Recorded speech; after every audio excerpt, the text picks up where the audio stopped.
नमस्कार दोस्तों, आज मैं आप लोगों के सामने आया हूँ डीमन स्लेयर सीरीज के तीसरे एपिसोड का हिंदी एक्सप्लेनेशन लेकर, जिसका नाम है माकुमो और साबुतो। तो अगर आपने इसके पहले दोनों भाग नहीं देखे तो इसका लिंक आपको आई बटन और डिस्क्रिप्शन में मिल जाएगा। तो कहानी को और अच्छे से समझने के लिए पहले इन्हें देखना ना भूलें। अब आपका और ज्यादा समय ना लेते हुए सीधे कहानी पर आता हूँ।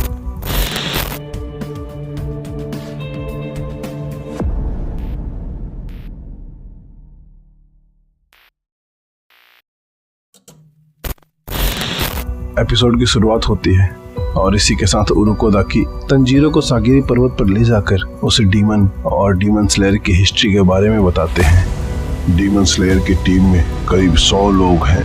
ये एक ऐसा संगठन है जिसे सरकार नहीं मानती, लेकिन ये सेना सालों पहले बनी हुई है और आज भी डीमन का शिकार करती है।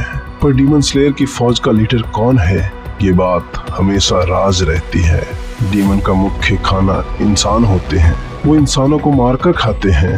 ये कब और कहां से आएंगे कोई नहीं जानता। इनके अंदर इतनी ताकत होती है कि उनके घाव एक झटके में खत्म हो जाते हैं। वे अपने शरीर के कटे हुए हिस्से को दोबारा जोड़ सकते हैं। उनके हाथ पैर उग जाते हैं। शरीर के आकार को बदलने के साथ ही उनके पास जादुई शक्तियां भी होती हैं। सूरज की रोशनी या एक खास तलवार से ही इन्हें मारा जा सकता है। डीमन स्लेयर की फौज में वो अपने साधारण शरीर के साथ डीमन से लड़ते हैं। इंसान होने की वजह से उनके घाव जल्दी नहीं भरते, ना ही उनके शरीर के कटे हुए अंग वापस उगते हैं। फिर भी इंसानों की रक्षा के लिए वे डीमन से लड़ते हैं। इतना बताने के बाद उरुकोदाकी तंजीरो की ट्रेनिंग शुरू करते हैं और बताते हैं कि डीमन स्लेयर की फौज में भर्ती होने के लिए उसे फ्यूजी कसाने पर्वत पर होने वाले फाइनल सिलेक्शन में जिंदा रहना होगा और ट्रेनिंग खत्म होने के बाद तुम फाइनल सिलेक्शन के लिए तैयार हो या नहीं, ये मैं बताऊंगा।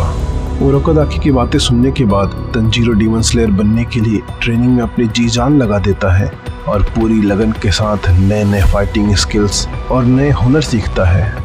इसके साथ ही वो एक डायरी भी लिख रहा था जिसे नाजुको जब होश में आए तो वो पढ़ सके।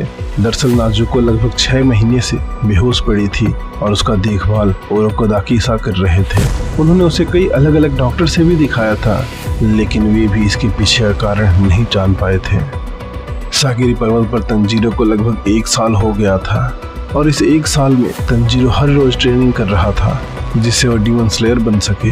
उरुकोदाकी ने तंजीरो को अपनी सारी फाइटिंग स्किल्स सिखा दी थी और अंत में वो उसे एक सबसे मुश्किल टास्क देते हैं, जो कि था एक बड़े से पहाड़ को एक ही बार में अपनी कटाना से 2 हिस्सों में काटना। अगर तंजीरो ऐसा कर लेता है तो ही वह फ्यूजी कसाने पर्वत पर होने वाले फाइनल सिलेक्शन में जा सकेगा। तंजीरो को अपनी कानों और आंखों पर यकीन नहीं हो रहा था। कोई कैसे इतने बड़े पत्थर को एक कटाना से काट सकता है, वो भी बस एक ही वार में। लेकिन फिर भी वो उरुकोदाकी सा की बात मानते हुए उसे काटने की कोशिश करने लग जाता है। देखते ही देखते दिन हफ्तों में, हफ्ते महीनों में और महीने सालों में बदल जाते हैं, लेकिन फिर भी तंजीरो उस पहाड़ को एक खरोच तक नहीं मार पाया था कि तभी एक दिन उसे यहाँ साबितो नाम का एक शख्स फॉक्स मास्क पहने दिखता है, जो उसे बताता है कि वह जिस तरह से ट्रेनिंग कर रहा है उस तरह से वह कभी कामयाब नहीं हो पाएगा और असल में उसने अभी तक कुछ भी नहीं सीखा है। वो तो बस उरुकोदाकी की सिखाई चीजों को रट रहा है, ना कि उन्हें अपना रहा है। जिसके बाद साबितो उसे फाइटिंग के लिए चैलेंज करता है और तंजीरो को बुरी तरह हराता है। साबितो के वहां से जाने के बाद वहाँ माकुमो नाम की एक छोटी लड़की आती है जो उसे एक बार फिर से ट्रेनिंग देना शुरू करती है। धीरे धीरे 1 साल निकल जाता है और फिर एक दिन तंजीरो साबितो को फिर से कटाना फाइट के लिए चैलेंज करता है और देखते ही देखते एक ही झटके में साबितो के मास्क को 2 हिस्सों में काट देता है।